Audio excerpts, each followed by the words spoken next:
Hi, Rashid Kapadia here with my third Vipassana Voyage video.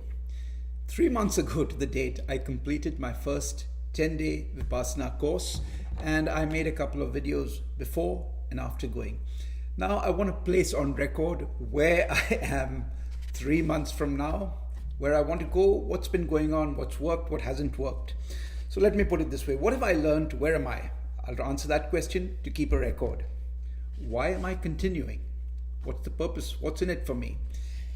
Then what have I done and what has been working? What am I going to continue doing? What has kept me going?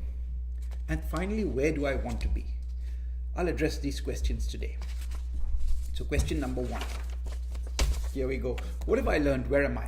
The first thing I've learned, it's sort of become more solidified, that yes, there is this technique that has got treasure in it. It is very valuable and I would do very well to pursue it. This I have got no doubt left. That the option is there, though it is difficult, it is hard, it is like constant running, it is hard work, and whether I succeed or not, the technique is there and the potential benefit is there. This much I have no doubt about, none. Okay, there you've heard it probably, mindfulness is the new jogging. I have to agree, whichever form of mindfulness you do, and this is one form, mindfulness is the new jogging. It is going to become as ubiquitous as jogging and exercise. I don't doubt that. Now we know that there are many benefits for meditation. I'll just list a few because I have been continuing with my reading and studying. That's the aspect I enjoy much more than practicing, to be honest. But here are some clear benefits and there aren't any doubts. So let me remind myself what they are. Here we go. Increased concentration and attention. Better, calmer decision making combined with more creativity. And increased social skills and health. I'll take that. Who wouldn't? And as far as a reduction in mood swings, in stress, in anger, in impulse, and even in drinking and smoking, which doesn't concern me much. Now, I'll be fair and I'll be modest, but by and large, I don't struggle with any of these too much. So when I completed the course, another very professional communication followed 3 months ago, saying this is what, congratulations, well done, and if you want to keep it up, follow these guidelines. It was a fairly long, detailed message. It gave us links to some sites which are available for old students. But to sum it up, to continue practicing, this is the minimum that they say is required. This is the minimum that I must do if I'm going to follow their guidelines. 1 hour sitting in the morning, 1 hour in the evening. Plus 5 minutes of either breath or sensation awareness first thing in the morning and last thing at night. They recommend going for group sittings once a week if they are locally available, which they are in my case. They recommend that once a year you take the 10-day course and you use your other free time. If I'm standing in line to pay a bill in a grocery shop, use it for meditation, use the available time, use time between tasks. This is what they say is the minimum to keep it up. And as I was going over this, I couldn't help thinking this is probably the same guidelines I would have to follow in any mastery endeavor. If I wanted to play a musical instrument, if I wanted to do sports, if I wanted to be a better writer, better speaker, 1 hour in the morning, 1 hour in the evening, do it first thing in the morning, just for a short bit, do it the last thing at night. Once a week, meet with like-minded people. Once a year, go for some kind of intense boot camp. It seems to line up with the road to mastery. So I'm okay with this. I fully agree with it. Now here, I will have to say that I have been struggling. If you watch my earlier video, my biggest hit home was the amount my mind wanders. I understand it's the same for everyone, but it has been a relentless battle for me. I don't know whether I'm any better or not, but it just goes on and on and on wandering. So this is where I feel I am right now. I've been sort of okay. I see a lot of potential for improvement. I'm aware that I'm very much a fledgling right now. So why am I continuing? Next question, what is in it for me? Why am I continuing with this? Well, really, I want to become proficient at this technique because I know it will help me to be more calm, live with more equanimity, be able to see everything. And I know that by and large, the more I tune into my body sensations, the more I have self-knowledge. Know thyself. Somewhere along the way, this is helping me with that quest. Know thyself, and these sensations will give you a guidance to how you're going to behave, and it gives me more options. Something interesting I saw in the literature, which I tend to agree with. Equanimity helps you with 4 qualities. First is I will. If the more equanimity I can call on, the more goodwill I have to others. The more I have a kind of the special love that seeks to benefit others, but not in a horse trading way. I just want to help you with what I'm good at, and I expect nothing in return. I know when I have helped others as a mentor, this is a deeply satisfying feeling, and you do it not just for the love of others, but maybe for the love of public speaking. Something drives you, a higher love to contribute, seeking no return. And equanimity is a good place to be in when you want to do that. Third, I have more compassion for others who are suffering or who have failings. The more equanimity I can harvest, the more compassion I will have for others who are suffering or who are failing. And definitely I'll take this. By and large, I'd like to think I'm not a cruel or vindictive person, so I don't suffer with this, but clearly the more I can do it, the better for everyone, including myself. And finally, I will have more genuine joy when I see others succeeding or more well-being or coming across good fortune. Once again, I'd like to think I don't struggle with this, but why not? So if this technique can get me equanimity, which allows me to have more goodwill, more a feeling of joy of contributing to others, joy when others succeed, compassion when others are suffering, I'll take it. I don't know who wouldn't. So that's one good reason to do it. And the other is focus. This is the other area I struggle in. Over and over again, if I can increase my focus, I sit down at something and I increase my focus, and if Vipassana can help me to do that, yes, that is a very powerful motivator for me to continue. So now, after I came back, I decided that I'll watch that video. I watched a lot of them, but doing Vipassana, the story of Tihar jail in India, that deeply impacted me. So I watched it quite a few times, saying, what is it that makes Vipassana special? And I extracted 7 minutes clips from here and there, which I feel deeply impacted me, and I need to remind myself of that. So what I'll do now is I'll switch and I'll transition so you can see what is making me feel that is important. These are the best reminders from the movie for me of why I should continue with Vipassana and its power to transform people. So here we go. Here's a few clips from doing Vipassana.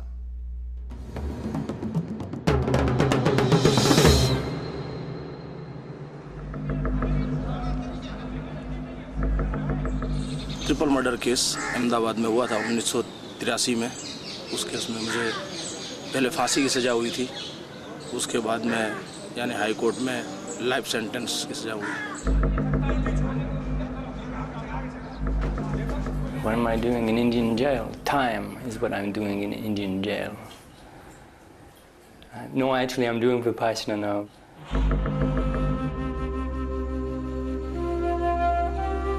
We are all prisoners, undergoing a life sentence, imprisoned by our own minds. We're all seeking parole, being hostages of our anger, fear, desire. Is there anyone who doesn't crave at one point or another to take something that is not his? Is there anyone who doesn't wish, at least once, to hurt the one who hurts him? It is a thin line that separates us from these people who stare at us from inside this cage.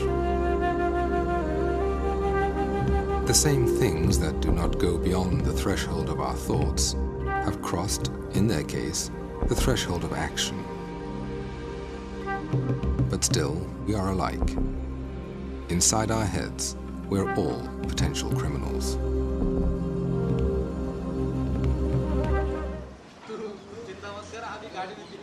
In May 1993, a new Inspector General of Prisons was posted.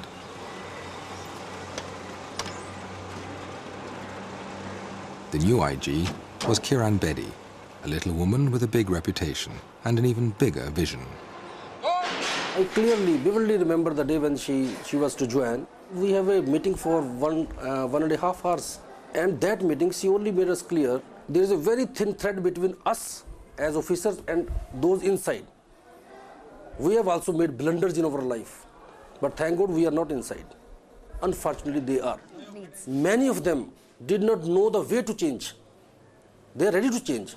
They said, we want to change. But how? They have no skills to handle their problems. How do I give them skills to handle themselves? What do I do? I was absolutely like a fish out of water. Where do I go for a magic? Who will come to this prison to counsel? Who will provide the psychological food? I was just looking for an answer. And I got an answer. The answer came, unexpectedly, from inside the prison. One morning, Betty was doing her daily rounds. A young jail officer approached her and told her of an age-old teaching called Vipassana. I was walking the prison and one officer, Rajinder Kumar, came to me. Said, Madam, you're looking for an answer? I have the answer. And what is the answer? There is a technique which change all. I also do a work of Vipassana meditation, and it changed a lot in myself. I was a very angry man. I would be horrible as a person, but I went for Vipassana and I'm a different person. Madam, if you don't believe me, ask my family, ask my colleagues. If you introduce this course in jail, so it will help all the inmates. They will get rid of their sufferings. Then she immediately told me, you give me address. So he gave me the address of Mr. Ram Singh. I wrote a letter to Mr. Ram Singh saying, could I have you visit my prison? Exactly still not knowing what Vipassana stands for. What Kiran Bedi also did not know was that Vipassana meditation had previously been tried in Indian prisons.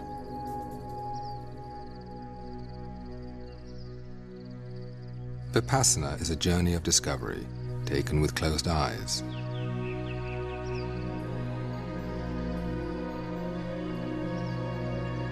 The goal is not simply to satisfy the traveler's curiosity, but to get transformed by the journey and start living a better life.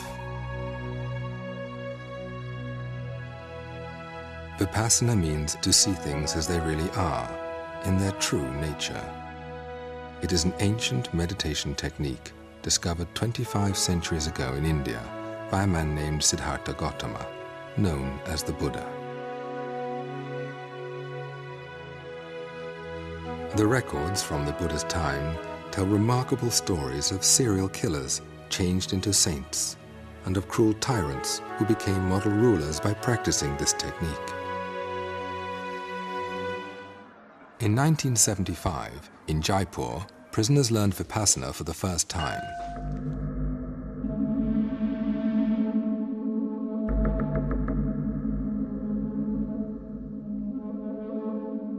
The Jaipur jail course concluded peacefully.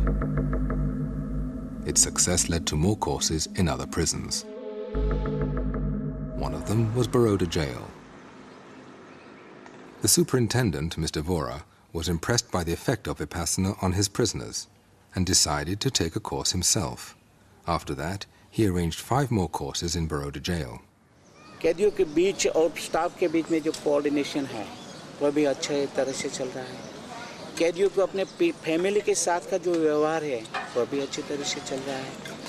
कैदियों में जो revenge लेने की जो भावना है कि मैं यहाँ से छूटूं और बाद में उनको मार डालूं, ऐसा कर डालूं, ये सब उनमें से निकल गया।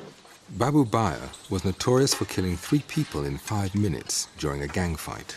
और जो मेरी खिलाफ पार्टी थी, जिनके लिए मुझे नफरत थी, बदले की भावना थी, विपश्यना साधना से इतना परिवर्तन आया कि उनके लिए मुझे एक तरह की हमदर्दी जागी, अपने किए पे पछतावा हुआ। After taking a course, he contacted the family of his victims, seeking forgiveness. यानी समाधान कॉम्प्रोमाइज़ के लिए वो तैयार भी हुए और 92 में रक्षाबंधन के दिन यहाँ पे आके उन्होंने मुझे, दोनों बहनों ने काफ़ी खेलदिली पूर्वक स्व खुशी से आके उन्होंने राखी बांधी और एक भाई बहन का पवित्र नाता उन्होंने यानी जोड़ा है और आज भी मैं उनकी फैमिली को पूरा अच्छी तरह अपनी फैमिली की तरह ही संभाल रहा हूँ। क्षमा देना और क्षमा आपना ये दोनों बहुत मुश्किल काम है। जिसका हस्बैंड मार डाला है, जिसका भाई मार डाला है, उनके हाथ में, उनके मुंह में राखी बनना, उनके मुंह में कुछ स्वीट डालना, हिम्मत वाली बात। Hi, I'm back. I hope you found those clips to be as powerful as I did. And they make me think, wow, people are doing this in this day and age. There is a way for us to all improve ourselves. So yes, I want to stay because there is something valuable here, and this is more validation for me. So how have I done? Well, at least I've kept up the work, but it has been a struggle. It has been a struggle. My wandering mind is a challenge. It's a challenge. It's a challenge. I don't really know whether I'm getting better, but I'll keep doing the work. Second is I struggle to actually sit down and start. Once I sit down, it's okay, 15 minutes, half an hour, 1 hour, I can manage. But that discipline to go and sit down, these have been my two big struggles. Just get myself to do it regularly. And I recognize I had the same pattern of behavior when I used to jog more regularly. I would struggle. Once I went out and started and did it regularly, things went well. So it's probably my pattern, my habits. But had I not been doing all this, I think I would have unwittingly stopped had I not done this. So what actually have I done in these 3 months? First is, fortunately here in Houston, an area called Sugarland, there is a weekly place where people meet. So I've been going there as many weeks as I can. There are 2 sittings for 1 hour each. I try and attend both. That has definitely helped. Second is they have been, once a month they have a 1-day course, about 5 to 8 hours of meditating. And I've done that thrice. I believe that has helped me a lot, and that is done. I also did one more 2-day course in Kaufman, which was very good. And here, again, 100 students, but these were all people who had done it for decades. And I knew that I was a fledgling amongst people who are far more senior. It was a wonderful experience, and I should keep doing them as frequently as I can. I'll say this again. I am mindful that there is a superb technique, and right now I am a fledgling. And I intend to keep on with this voyage. So what has worked? What has actually worked? The group sits have worked. Being with others and discussing it has worked. It has helped me. And I did a lot of reading. That's something that comes naturally to me. So reading, watching the videos, watching the TED Talks, watching the documentaries, all of them has kept my motivation coming up. And if you are struggling, I'd strongly recommend you do this. Anyone can pick up this DVD from the camp, so watch it. It's got a few very nice DVDs. I occasionally read these 3 brochures. Very quick, easy reading, a good reminder of what it's all about and why I'm doing it. And finally, if I have 2 recommendations to make, I would say spend about $25, go to the Pariyati website.